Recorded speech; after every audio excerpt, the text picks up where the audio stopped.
What?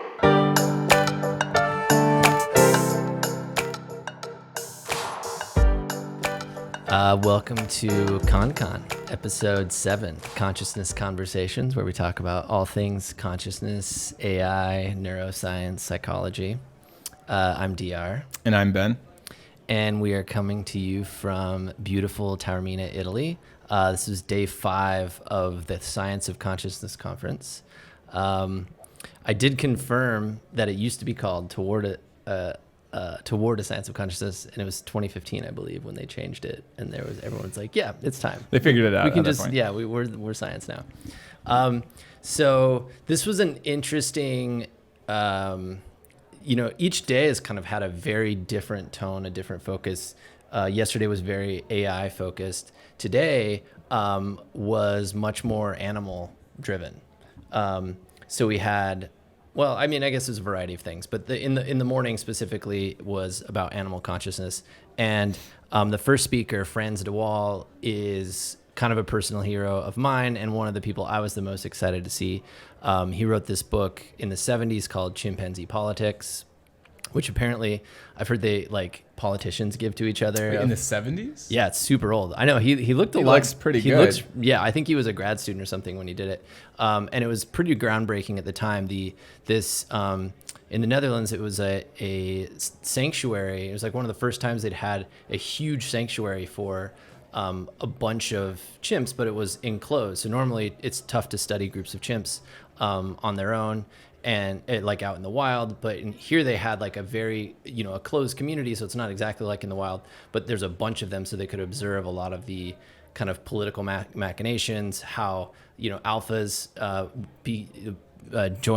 were asserted and accepted. And it's just beautiful. And so a big part of his thesis, I've read several of his books, most recently Mama's Last Hug, are about, the continuity of human and animal emotions. And he introduced a new term to us. So he said, often we think about anthropocentrism, or no, wait, what is it? Yeah, anthropocentric notions. Yeah, it's like when you sort of ascribe human qualities to something, and he's like, we also have the opposite, which is anthropodenial, which is when people see something, see a monkey laughing, and they're like, well, that's not laughter. That's what did he say they were supposed to call it? Vocalized panting. Panting. That's not laughter. That's it's vocalized not laughter, panting. Yeah. And he's like, you see a hand and it's a hand. Don't call it like a paw, or it's like these are entities that are very similar to us. Their emotional framework, the way that they engage with the world is very similar to us. Yeah, it is kind of absurd when you look at sort of all the behaviorism and the sort of I realize why you would want to say it's not laughing, but by the same token, it just seems utterly absurd, on the face. He talked about a bunch of these mirror studies that they've done with different animals, and how different animals sort of recognize themselves differently in the mirrors. Chimps recognize themselves right away and will immediately start looking at each other. They did one with elephants that was quite similar. They had some video. And then they said that one of the things that they do is they look inside their mouths when they look in the mirror. And he said that, it's this area that you feel all the time, but you never know what your own mouth, inside of your mouth, looks like. But it was just this very common experience with animals. So I thought that was kind of cool. Yeah, he also talked about yawn contagion. So we know, if I yawn, you're likely to yawn. And interestingly, yawn contagion, carries over into monkeys.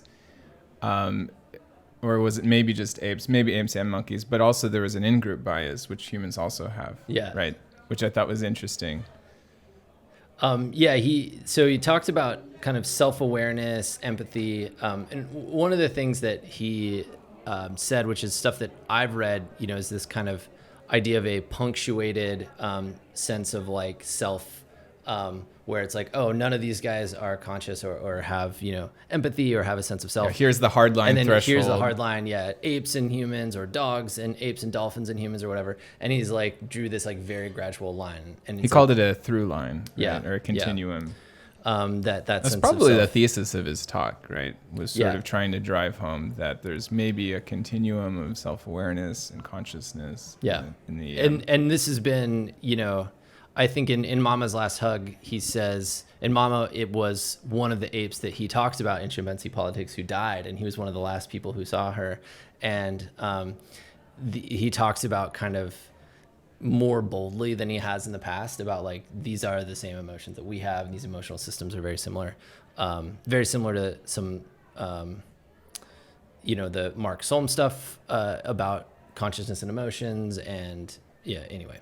Yeah, so maybe we take a step back slightly here, and I feel like him and Nicholas Humphrey, they have these evolutionary arguments. They're really appealing to me, mainly saying like, so he said, look, self-awareness is what you need to know how to act in the world. You have to know your own capacities, like how much less far you can jump when you have like a child monkey on your back. And so every animal must have this capacity, right? It seems like sort of like something you have to have. Right? Yeah. And yet, I still feel like I hear like David Chalmers in my head going, but what about the hard problem? So I don't know. I kind of feel like there's an interesting thing happening at the conference where like you get these, Frans de Waal's up there and they say it's clear that there's a continuum of consciousness. You need it for survival. And then you have these other people saying, oh, you don't need it for anything. You could be a zombie. There's definitely a tension at this conference. It was Humphreys that talked about the blind sight monkeys, right? Mm-hmm. Mm-hmm. I mean, to me, that's just such a compelling case, right? That like, if the monkeys can have blind sight very obviously and structurally, that means that they're seeing stuff in the same way that we are, which means that they're very likely experiencing things in the same way we are. One thing, this came up in a question. He also talked about it with regards to the mirror test, said that monkeys fail the mirror test. So I guess the distinction, I didn't realize apes this. versus monkeys, yeah. Apes are just large primates without tails. Well, I mean, there's other things, but yes, that's part of it, yeah. But, he said basically they fail it, but they also don't sort of perpetually see like themselves in the mirror as like some adversary, like a bird might. Yeah. And they just basically phase it out and ignore it. And in fact, they'll use mirrors to sort of look behind themselves in the environment for like figuring out where food is and things like that, which I definitely watch my cats do. Yeah. So I feel like my cats are maybe the intelligence level of a monkey, at least with regards to the mirror test. Yeah, they're definitely not apes. But that was also sort of, again, hammering the point that there's this continuum. It's maybe not pass-fail for any of these metrics. The next guy who spoke was more on this front. It reminded me a lot. He didn't really talk about corvids or like crows, which are often cited as like a potentially have some very high levels of intelligence and consciousness. But they used baby chicks, and they had a lot of experiments around, say, having items that the baby chick had impressed on, and they sort of like have two curtains, and they'll move them behind the curtains, and they'll put like 3 on one side and 2 on the other, and then they'll like subtract 1 and move it over here. And the chicks are basically doing the math and figuring out which screen to go to based on which one has the most impressed items. There were some other ones where they're like counting the number of specks, and those seem like, I don't know, less interesting and also somehow sketchy. I don't know. Yeah, I mean, like basically every experimental result like completely wowed me to the point where after a while I sort of got worn down, and I thought, like, how are you getting all of these extremely counterintuitive, like positive experiments? Are you just not saying the negative experiments that you did? Or are you just like a master intuitive experimental designer that you just know ahead of time what the outcome is going to be, so you do the right thing every time? I feel the same as you. I was convinced that chicks maybe can sort of count and subtract in basic ways some of the time. As for like, does everything in every living thing have a number line that goes from left to right? Yeah.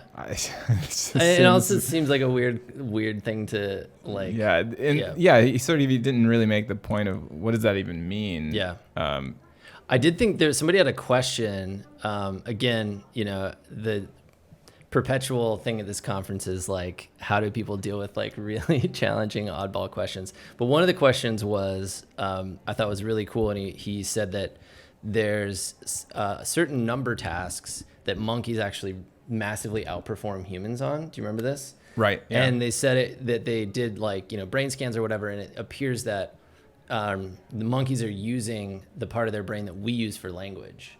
And so like we've kind of co-opted this thing, and they still have it intact in whatever fashion, and so they're able to sort of do some of these. And I'd love to. You should watch this video because it's funny. Because as a human, you watch the monkey do the task. Oh, have you seen it? Yeah, and it's like clear that they're superhuman at it. Oh wow! Right, because you're like, they counted it that fast, and maybe we could practice this and get better. I don't know, but it does seem pretty surprising, and I think this, we've had conversations previous that language might expand how you see the world, but also might limit in some ways. I wanted to bring up one thing. So he brought up Nick Humphrey, our guy from the other day, who has this hypothesis that when things were developing at first, if you're an amoeba, you have a local response sort of along your skin. Yeah. But eventually, and they called it like a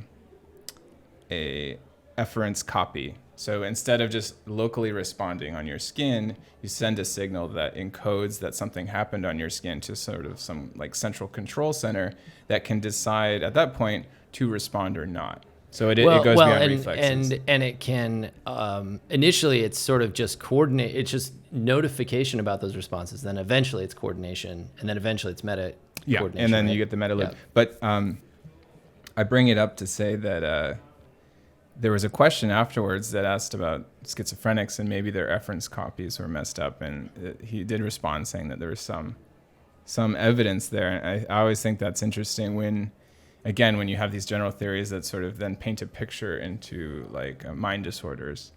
And I thought, like, does that mean schizophrenics could tickle themselves? That's what I want to know. Maybe that's out there. Now you've got your question for next year. Cool. Should we talk about David Edelman? Yeah. So this was also, he talked a lot about consciousness related to evolution and how, vision, certain types of complex vision basically requires certain types of consciousness. He really related this to, some of the weirdo animals that are long extinct from the Cambrian explosion, which, was one of the first really big efflorescences of life on Earth, and was basically saying like this was likely the first round of consciousness because you had all these things that sort of needed to do this type of complex visual processing. Yeah, and he made the point that a neuron is a neuron sort of across the whole animal kingdom, which is interesting. I don't think I quite like realized that or knew that. And so, again, here's your through line. Yeah. Right? Speaking of neurons being important, do you want to say anything else about that guy, or should we go into electromagnetic fields? Well, yeah. Well, so this Edelman guy, one thing about, so he's like an octopus guy, right? That's right. That's pretty fascinating. And the convergent evolution stuff with like eyes and also like octopus brains and things. I think there's a lot of juicy stuff there. But yeah, let's move on because for some reason I didn't take as many notes about the octopus stuff, but it was pretty interesting. He did have a game like octopuses. It's octopuses, right? Or is it octopi? I've heard them say octopuses at this conference, and I thought to myself, why aren't they saying octopi? So maybe it is octopuses. Yeah. They could watch a video of another octopus doing a task that took them several tries, and then execute that one on the first try. Actually, they would watch a video of just the successful try, and then they would immediately do it that way, which is kind of interesting. Yeah, it kind of reminds me of this like one shot, zero shot thing in deep learning, where large language models also sort of, you don't have to do a whole reinforcement learning thing. You can just say, here's one concept, show it to them once, and they can sort of apply it. It's kind of an emergent thing. Octopus is pretty cool. So the next guy was Tam. Yeah, well, we missed the first talk. We went to the electromagnetic fields session. Oh, right. This is a whole different plenary. And so the guy gets up there, and he's the guy I think we mentioned a couple episodes ago who has been asking cool questions, and he's like got an earring, and he seemed like an interesting dude, and we're like, oh man, we should talk to this guy. Yeah, and he throws up like in his second slide a picture of him at Burning Man, and we're like, okay. All right. So I would say his big contention is basically that neuronal spikes, is that even the right term? Yeah, neuronal spike codes. He kept saying, meaning like spikes in electromagnetic activity of parts of your brain, neurons, which would be discoverable, viewable in like an yeah. EEG. I think it's when you're like synaptic firing. Yeah. You can just record the spikes alone. And the idea is that like this isn't enough to explain consciousness. He's like very unapologetically panpsychist, and basically started going into the idea that the whole universe has electromagnetic fields, and electromagnetic fields extend infinitely, and there's like different, and so the I would say the idea that the brain is producing electromagnetic waves is incontrovertible. It's right? measurable. Yeah, measurable. That's right? what an EEG is. So I think that and there was an interesting guy that got up at the very end. I think Ben was out in the bathroom, and he was like, it was sort of a mic drop question. The guy was like very meek, but he was just like, hey, just so you know, like we just did this study, and like all of the EMs that are detectable in the body are produced by neurons, and there's not any other like basically kind of like trying to throw a little salt on this on this theory. In general, I am softening a little bit on some of these. They're getting to you. Well, what I would say is like, I think that they're what they're doing is they're trying to do hard science to describe phenomenon of which they had a prior theory, right? Which is a bad way of doing science. Yeah, they took mushrooms at Burning Man. Exactly. Saw the world as waves. Yeah, actually, he published a paper that got a bunch of that he said got 1 million hits, and the headline, and this is in the Scientific American, was "The hippies were right all along. It's all about vibrations, man." So it's like very clickbaity. Well, I think, okay, so you've brought this up in several sessions. I don't know if you've brought it up on previous episodes, but like the big question to me is what direction is the causality? Yeah. Is there causality both ways? And if you're going to say, I just haven't seen any compelling evidence for causality the other way, that the waves themselves go back and influence mental states or even like well, here's what, so like, this, we talked about this maybe yesterday or the day before, but the, transcranial direct current stimulation it's like very obviously measurable effects. The transcranial magnetic stimulation has very obvious effects. And so, it's just like very openly used science at this point, right? So that idea, along with the idea that your brain is producing electro signals, right, says to me that not all firing has to happen based on dendritic connection, potentially, right? Like you could have parts of your brain that are firing based on these electromagnetic fields, but I think it's a weak. Because what these guys want to say is that like we need a substrate that's magical and it's bigger than our whole brain, where everything lives, and you've got Hameroff and Penrose saying this is the quantum collapse, and there's like quantum waves that are sort of producing a general construct of consciousness, and you've got electromagnetic fields, and that's where it lives. And I think neither of those things. I think what I have softened on is the idea that these things exist as effects in any capacity. I don't think they've won me over at all in the idea that like this is like the magic where consciousness happens. Yeah, and I think we have to think carefully. Like just because transcranial magnetic stimulation changes your mental states or consciousness, I don't actually know if that proves the direction of causality. There could be another thing going on that changes your mental state, and that is shown by like a difference in your EM fields. Yeah, I mean, I'm not an expert here, but I mean, to what you said, I think that does seem like the clearest in towards the kinds of things that they're saying. Yeah. But it's still a huge jump from that to, like you said, like, oh, we're all part of one big wave. That's sort of, we're one big resonant brain of the universe and all that. Well, and now we're sort of talking out of school on a lot of neuroscience stuff here, probably, right? But like, there's the classic adage is that like neurons that fire together wire together, right? And so if you have things that are kind of like intending to wire together, they're building dendrites to other connections. Like that means that they weren't wired together previously. So there's, if those, fields or whatever are creating some kind of attraction or promoting dendritic growth or whatever. I mean, I think those are like, I don't know. Those are like things I'm willing to maybe concede in this argument without giving away like, oh, this is, oh, you're right. There is an electromagnetic field force. And I think the same thing with the quantum biology stuff. It's like, okay, you made some cases for where quantum stuff could impact or should impact biology. That still doesn't say anything about consciousness.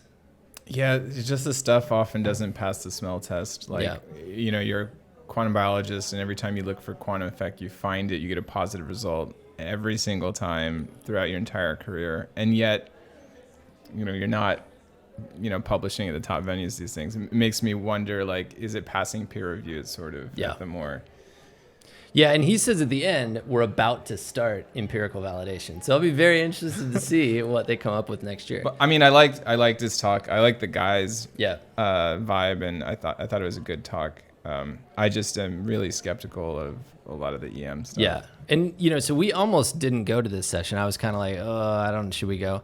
And we were like, we'll check it out for a bit and see if we want to bounce. And I'm so glad we stayed because I don't know if this is the last one. The next talk, just absolutely blew me away, was the most new information that I had seen in the entire conference. Both of us were kind of like, how did we not know anything about this? Yeah, I think our eyes are wide. We're slack-jawed, just looking at each other going, what? And sort of he had this interesting graph, and he was kind of like, okay, if you think about yourself as a human adult as being conscious, like other things that are conscious and gradations of that go in 4 axes, right? You evolved from different types of species going back, right? You also evolved from a single-celled organism, from a single-cell embryo at some point. Well, was that conscious, or when did that grow, right? And then you have different sort of types of consciousness, maybe LLMs, other things like that we're kind of trying to create to look more like us. So he was really focusing on, all right, well, what does cellular intelligence look like?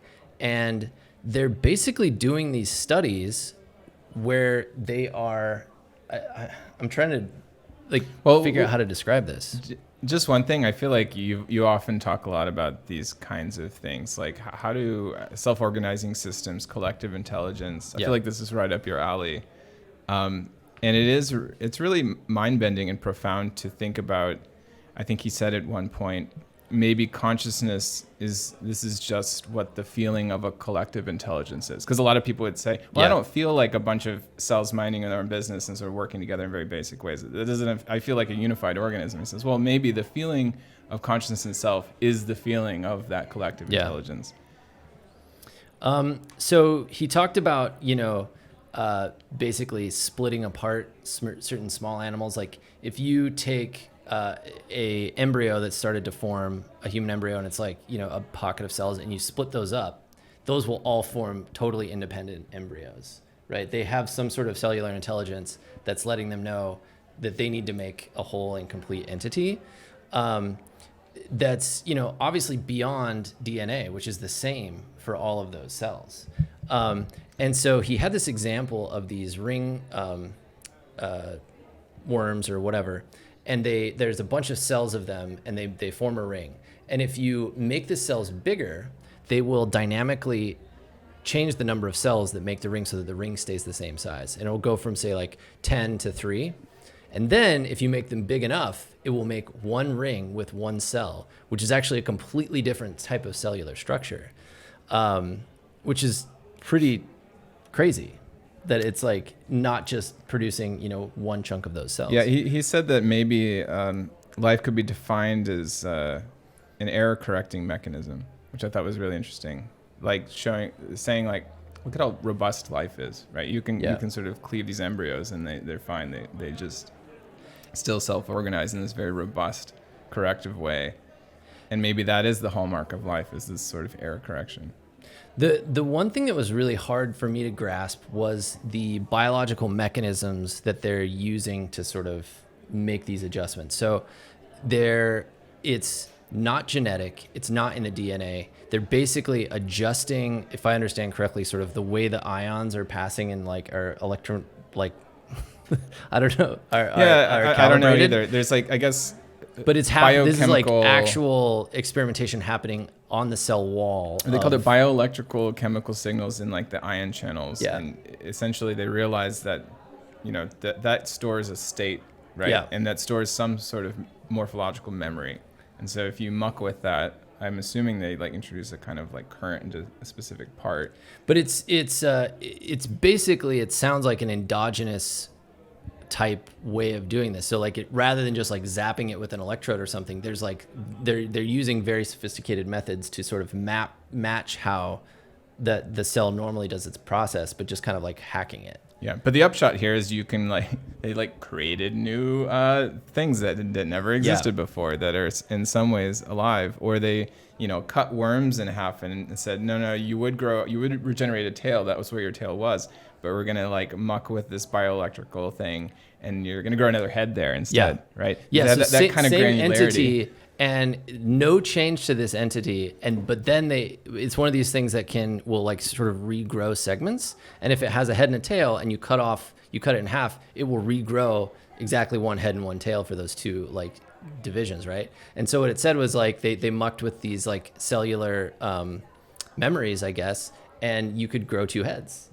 Yeah. And you could grow like weird looking heads and like yeah. Oh yeah, all sorts of heads of worms that are apparently separated by like 100 million years of evolution, things like that, which is the wild.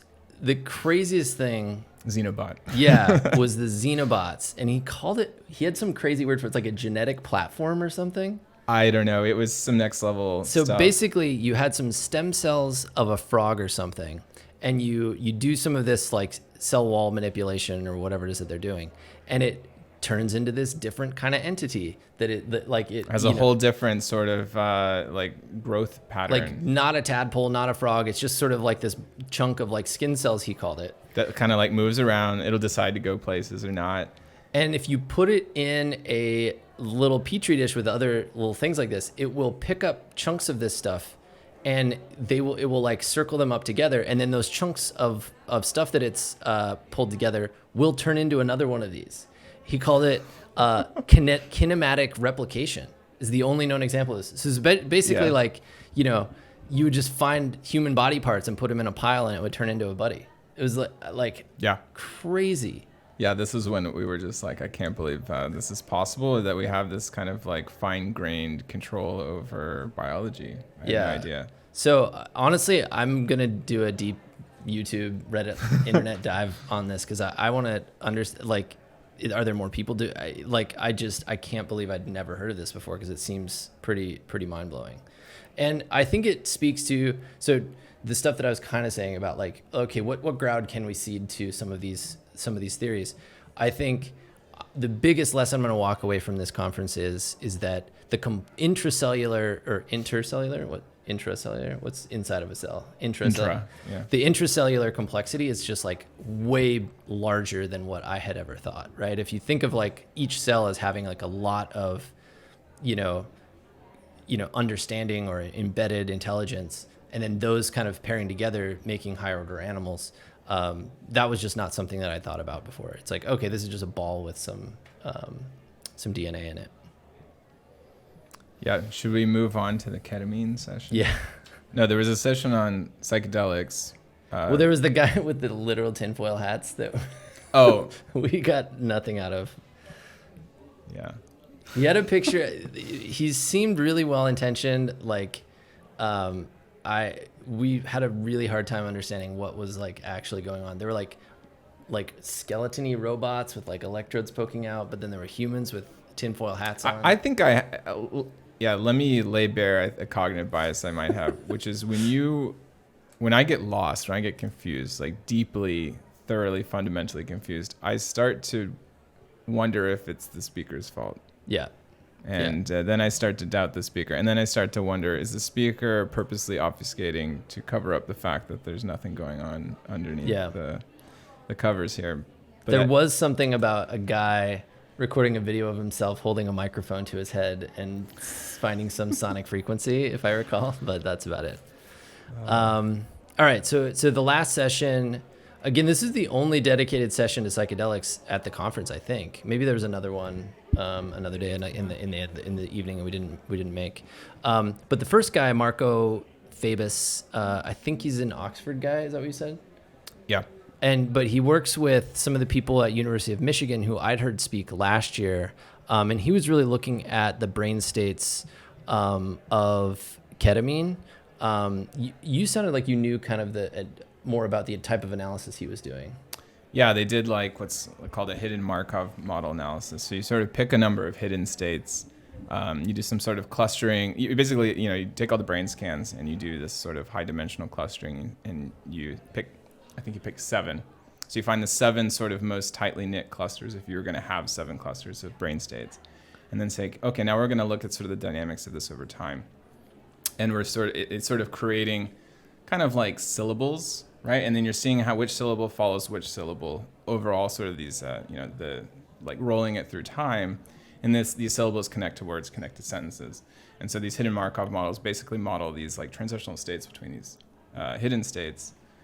And it's something I'm familiar with because I've done research with some neuroscience stuff.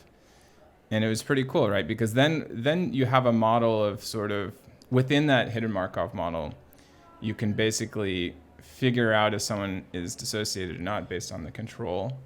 And then you can also make metrics that predict or correlate with self-report, like timed self-report of when they thought they were most dissociated and so forth.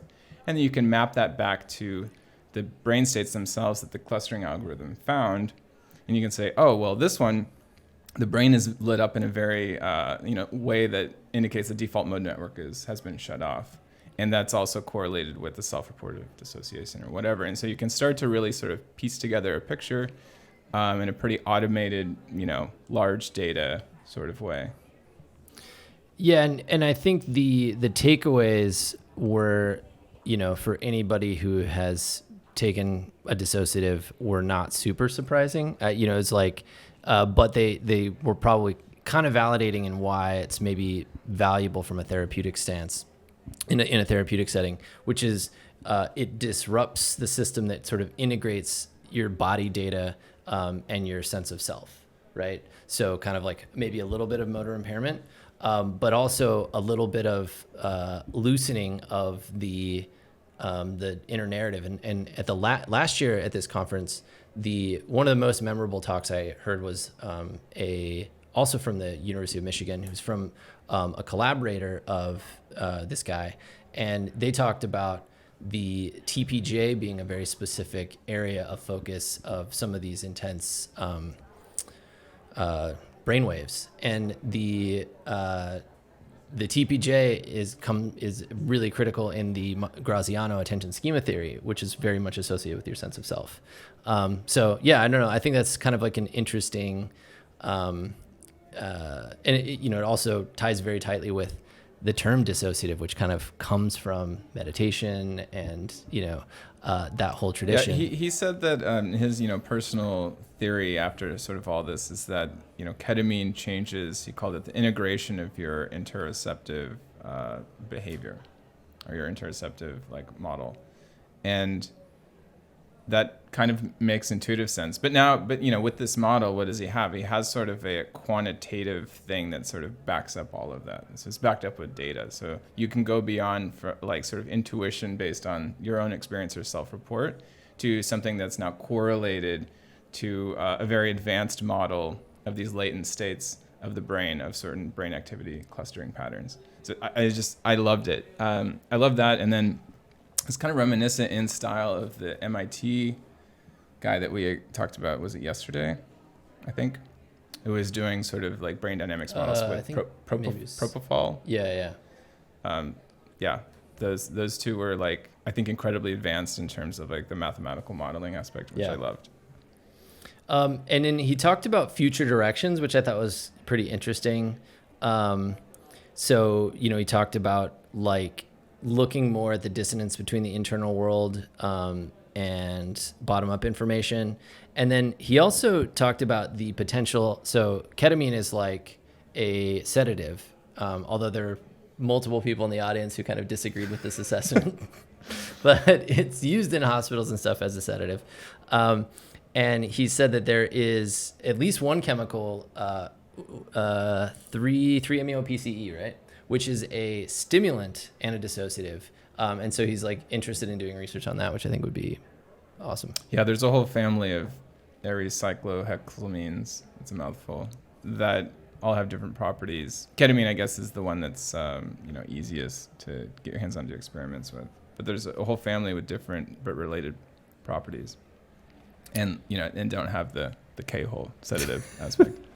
Well, I don't know if you want to talk about the last guy. So the other. Well, let's take a slight detour to so there somehow, I don't know why, there was a hardcore quantum field theory guy in the middle of the psychedelic concurrent session. But I will say one thing that I thought stood out, which is he talked about symmetry. And he explained it pretty well, I thought. And it does make you think how fundamental symmetry really is. Because what is symmetry? And he said it's literally cleaving between what is alike and what is different. So at a super fundamental level, defining what is the same and what is not the same, like you can't get more fundamental than that. So but then he lost me. So it was like the first 5 seconds, I'm like, all right, here we go. This is going to be, yeah, I started doing stuff on my phone because I wanted to hear the rest of the psychedelic sessions, but it was just like, there's times during a day when maybe I'll have more open-mindedness for some of that stuff, and it was just like, yeah, that was a rough one. And then there's a guy who had a session about data storage, which was a bit was he working with maps? Yeah, I think he works. So he's doing stuff with like trying to gather data around psychedelic assisted therapy. And then the last guy, I think you liked. I thought it was fine. I just thought he was really eloquent. It was kind of a nice. Near Tadmore, he does a harm reduction and psychotherapy for people who do psychedelic stuff. Sounds like he's like, one of those people who shows up at festivals and at Burning Man and is like helping people with trips. Yeah. And he talked about integration, harm reduction. I think he sort of had, like, one of his techniques is to get people to sort of put themselves back in the experience. So not like asking or giving them a questionnaire while they're tripping or anything, but afterwards try to put them back in it. So like, remember what you felt, remember what you were doing, and now speak as if it was happening again, kind of thing. And he said that actually seemed to be way more effective for kind of getting people to relive their trips and then getting better information, better self-report information about the phenomenology. Yeah, multiple people were like raising their hands. It was a full house. There were a lot of people in there, and people were like, "Oh man, I'm so glad. It's so lucky you get to do this work." I think there are a lot of people there who. He also said, interestingly, I kind of wanted to ask him this question. He said that he came to this conference in like 2015, and it changed his life. I think he started doing psychedelic research, or maybe doing psychedelics. I don't know, and kind of getting into this space. So I thought that was kind of cool. Yeah, and I guess one last thing that I thought was interesting. He talked about the minimal self versus the narrative self with regards to even talking about your integrative process, and I thought that was interesting. I keep hearing minimal self. I didn't know that was even a concept before this. I guess it harkens back to the like flying man. What is it? Avicenna from like 1000 AD, where it's like you're in a complete sensory deprivation state. You don't feel any aspect of your body. You're floating. Like, what is your consciousness like, right? Is it even there? Like, do you need sort of outside, pressure impinging on you from the world? Or could you be minimally conscious and still self-aware in that condition? So I keep saying minimal self, but it's also kind of interesting to think about minimal self with regards to like experiences in a trip. Because obviously sometimes you have like ego dissolution to the point where maybe you think you are the flying man, right? From 1000 AD Avicenna thought experiment. But then there's also the narrative self. Like, how does this fit in with your own personal history? Yeah. I mean, I think this guy's work is awesome. I think he's going to help a lot of people. Okay, one last thing. He kept talking about this word noetic. I had never heard before. Yeah, it's cool. Noetic quality, where you think that, you have insights that are almost more real than normal reality. Or, I looked up this word because I'm like, is he using it like in the normal way or is it a technical way? And it's just a sense of revelation or a sense of direct knowing. Yeah, I think it's sort of like, I think it's William James coined it, and it was kind of like Freud uses this term oceanic feeling. And then I think James uses the term noetic is kind of in the same boat. It's like pristine, like engagement with your environment, like spirituality basically is what, like a spiritual experience is what a lot of people would say. Yeah. It's a nice thought. It's a nice word. Cool. Well, thanks for listening. This may be the last one we do here. We might do one more. Probably we're debating whether we're going to go to. There's just a couple of sessions tomorrow. Free Will and Sir Roger Penrose. Yeah, but if not, we'll see you on the next episode. And we're going to keep going and doing more episodes about consciousness, AI, all of your favorite topics. Stay tuned. And you can see more about us at ConCon.show. Thanks. Thanks.